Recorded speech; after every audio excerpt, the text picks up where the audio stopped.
బిడ్డలు తప్పు చేస్తే తండ్రి బెత్తము తీసుకుని బిడ్డలను కొట్టవలసి వచ్చినప్పుడు తల్లి అడ్డు వెళ్ళి ప్రేమతో ఆ బిడ్డను, ఆ కుమారుడిని లేక కుమార్తెను తప్పిస్తుంది.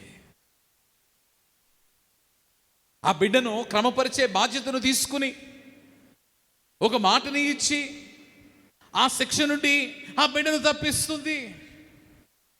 తప్పు చేసినప్పుడు నీవు రుసుము చెల్లించి ఆ తప్పిదము కొరకైన వెలను నీవు వెచ్చించి ఆ శిక్ష నుండి కొందరు తప్పించుకుంటారు. తీర్పు తీర్చబడినప్పుడు ఇక్కడను కూడా ఏం జరుగుతూ ఉన్నది అంటే రావలసిన ఆజ్ఞ రావలసిన ఉగ్రత తప్పింపబడుతూ ఉంది. జరగవలసిన మారణ హోమము తప్పింపబడుతూ ఉంది. దేవుని యొక్క ఉగ్రత వచ్చి వీరందరూ దహింపబడవలసి ఉండగా ఆ ఉగ్రత తప్పింపబడుతుంది. కారణం ఏమిటి అంటే ఏ వ్యక్తి అయితే ఇశ్రాయేలును ఇప్పటి వరకు నడిపించారో వారందరి పక్షంగా నిలిచాడు. ఏ వ్యక్తి అయితే ఇక్కడ వరకు వీరందరూ నడుచుటకు కారకుడై ఉన్నాడో ఆ వ్యక్తి మరలా దేవుని చేరి వీరి పక్షముగా విజ్ఞాపన చేయవానిగా ఉన్నాడు. అందుకనే ఆ మోషే దేవునితో మాట్లాడుతూ అంటూ ఉన్నాడు, తన దేవుని బతిమలాడుకుంటూ అంటూ ఉన్నాడు, యెహోవా నీవు మహాశక్తి వలన బాహుబలము వలన ఐగుప్తు దేశము నుండి రప్పించిన నీ ప్రజల మీద. ఈ మాటను మీరు బాగా గమనించినట్లయితే ఇక్కడ రెండు విషయములు మోషే దేవునికి తెలియచేయచ్చు ఉన్నాడు. అది ఏమిటి అనగా నీ ప్రజలు. ఇక్కడ దేవుని మాటలు ఎలా ఉన్నాయంటే ఆ పై వచనంలో చూస్తే మోషేతో మాట్లాడుతూ దేవుడు అంటూ ఉన్నాడు, నీ ప్రజలు. ఎప్పుడైనా కోపం వచ్చినప్పుడు చూడండి, మనకున్న బంధాల్ని మనం తెంచి వేసుకుంటాం కదా. నీవెవరన్నా ఒక వ్యక్తిని మంచి ప్రాణ స్నేహితుడిగా నీవు నమ్మి చాలా నమ్మి నీవు స్నేహం చేసావు, కానీ ఒకవేళ ఆ ప్రాణ స్నేహితుడు, ఆ స్నేహితుడు ఉదాహరణకి లేకపోతే నీవు బావుగా నమ్మినవాడు, అది నీ అన్న కావచ్చు, చెల్లి కావచ్చు, అక్క కావచ్చు, తమ్ముడు కావచ్చు, ఎవరైనా వారు నిన్ను మోసం చేస్తే, బాధిస్తే నువ్వేం చేస్తావు? ఇదిగో మా తమ్ముడు అని నీవు సంబోధిస్తావా? నా స్నేహితుడు అని నీవు సంబోధిస్తావా? నీవు సంబోధించా. ఇప్పుడు దేవుడు కూడా ఏమంటూ ఉన్నాడు, నా ప్రజలు నిజముగా దేవుని ప్రజలే, కానీ ఆ ప్రజలే మోషే నాయకత్వంలో నడుచుచూ ఉన్నారు. అందుచేత మోషే ప్రజలని చెప్పవచ్చు, కానీ అయినప్పటికీ వారు దేవుని ప్రజలే. కానీ దేవుడు విస్మయం ఉంది అంటూ ఉన్నాడు, నీ ప్రజలు. They don't seem to be like my people. నా ప్రజలుగా వారు గుర్తింపును కలిగినటకు యోగ్యత లేని వారుగా వారు ఉన్నారు. ఇదిగో నీ ప్రజలు.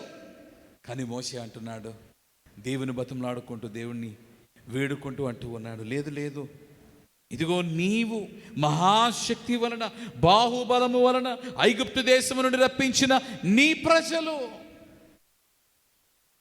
సందేహం లేదు మోషే మాటల్లో, ఇశ్రాయేలు విడిపింపబడుటకు కారకుడు ఎవరు అంటే నీవే దేవా. ఇశ్రాయేలులు దేవునికి ఇవ్వవలసిన స్థానాన్ని వారు తప్పిస్తే తిరిగి మోషే ఏం చేస్తున్నాడు? దేవుని స్థానాన్ని దేవునికి ఇస్తున్నాడు. ఏ అతిక్రమము అయితే ఇశ్రాయేలులు చేసి ఉన్నారో మరలా దానిని సరి చేసుకున్నటకు మోషే ఏం చేయించు ఉన్నాడంటే క్రమమును పాటిస్తూ ఉన్నాడు. అంటూ ఉన్నాడు, నీవు రప్పించిన నీ ప్రజలు. ఆయన కొనలలో వారిని చంపునట్లు, భూమి మీద నుండి నశింప చేయనట్లు కీడు కొరకే వారిని తీసుకుని పోయినని ఐగుప్తీయులు ఎలా చెప్పుకొనవలెను? నీ కోపాగ్ని నుండి మళ్ళుకొని నీ ప్రజలకు కీడు చేయక దాని గురించి సంతాపపడము. నీ సేవకులైన అబ్రహామును, ఇస్సాకును, ఇశ్రాయేలును జ్ఞాపకము చేసుకొనము. వాగ్దానము జ్ఞాపకం చేస్తున్నాడు, నిబంధనను జ్ఞాపకం చేస్తూ ఉన్నాడు. అంటే నీవే కారకుడవు, క్షేమము కలుగుటకు నీవే కారకుడవు, మేలుతో నిండియుటకు నీవే కారకుడవు, శాంతితో నిండియుటకు నీవే కారకుడవు, కోపాగ్ని మళ్లింపబడుటకు తగ్గుటకు నీవే కారకుడవు, నీ ఉగ్రత నీ ప్రజలపైకి రాకుండా తప్పింపడుటకు నీవే కారకుడవు. రక్షణ క్షేమము నీ ప్రజలకు కలిగినటకు నీవే కారకుడవు. ఇదిగో నీవు చేసిన మేళ్ళు ఆకాశ నక్షత్రము వలె మీ సంతానం అభివృద్ధి చేసి నేను చెప్పిన ఈ సమస్త భూమిని నీ సంతానమునకు ఇచ్చేదనని నీవు చేసిన వాగ్దానము ఇది అని జ్ఞాపకము చేస్తూ ఉన్నాడు. దేవుడు మేలు చేయు దేవుడు, దేవుడు ఆశీర్వదించు దేవుడు, దేవుడు ఉగ్రతను తప్పించు దేవుడు. అందుకనే ఇశ్రాయేలు చేసిన అతిక్రమమును సరిచేసుకుని ఇశ్రాయేలీయులు దేవుని స్థానాన్ని తప్పించి దేవునికి చెందవలసిన స్తుతిని చేయక దానిని దొంగిలించి ఉండగా మోషే ఎప్పుడైతే నీవే దేవుడవు, నీవు తప్ప వేరొక దేవుడు లేడు, నీవే నీ ప్రజలను ఇశ్రాయేలును రప్పించి ఉన్నావని దేవునికి స్తుతి చేసి ఉండగా, దేవునికి చెందవలసిన స్తోత్రము మోషే దేవునికి ఇచ్చి ఉండగా దేవుడు ఏం చేశాడంటే వారిపైకి రావలసిన కీడును తప్పించాడు. ఉగ్రతను వారిపైకి పంపకుండా ఇశ్రాయేలును కాపాడాడు. ఈరోజు మనందరికీ ఒక నాయకుడు ఉన్నాడు, మోషే వంటి నాయకుడు. ఆయనయే యేసుక్రీస్తు ప్రభు. ఆ రోజు ఏ ఉగ్రత ఇశ్రాయేలుపైకి రావలసి ఉందో ఈరోజు నీవు నేను మనందరమును అనేక పర్యాయములు మన అతిక్రమ క్రియలను బట్టి, ఆజ్ఞ అతిక్రమములు బట్టి మనపైకి దేవుని యొక్క ఉగ్రత రావలసి ఉండగా ఇప్పుడు ఎలాగూ మోషే లేచి నిలబడి దేవుని వేడుకున్నాడు, విజ్ఞాపన చేశాడు, మొర్రపెట్టాడు, బతిమలాడుకున్నాడు. ఇదిగో ఈరోజు మనందరి పక్షముగా నిలిచిన నాయకుడు ఒకడు ఉన్నాడు. ఆయనయే మన రక్షకుడైన యేసుక్రీస్తు. ఆ రక్షకుడైన యేసుక్రీస్తు ప్రభును బట్టి ఈరోజు జరుగుచున్నది ఏమిటి? తండ్రి ఏమై ఉన్నాడు? తండ్రి న్యాయస్థుడని తనలోనే న్యాయ తీర్పును ఆయన విధించుకున్నవాడై, న్యాయ ధర్మమును జరిగించుకున్నవాడై, అనగా దానికి అంగీకరించిన వాడై సిలువనెక్కి నీ కొరకు నా కొరకు మరణించాడు. ఆ సిలువనెక్కి మోషే వలె ప్రార్థించాడు, తండ్రి వీరేం చేయుచున్నారు, వీరెరుగరు గనుక వీరిని క్షమించుమని దేవుని బతిమలాడుకున్నాడు. నేటికి నీ కూడా ఈ రక్షకుడైన క్రీస్తు యేసే చేయుచున్నది ఏమిటి అనగా, తప్పిపోతూ ఉన్నావేమో, జారిపోతూ ఉన్నావేమో, పడిపోతూ ఉన్నావేమో, తండ్రి కుడి పార్శ్వమందు ఉండి నీ పక్షమున నా పక్షమున తండ్రికి విజ్ఞాపన చేయించు ఉన్నాడు. మనందరిపైకి దేవుని ఉగ్రత రావలసి ఉంది. అదే నరకాగ్ని. అగ్ని ఆరదు, పురుగు చావదు, అందులో నీవు నేను జారి పడవలసి ఉన్నది.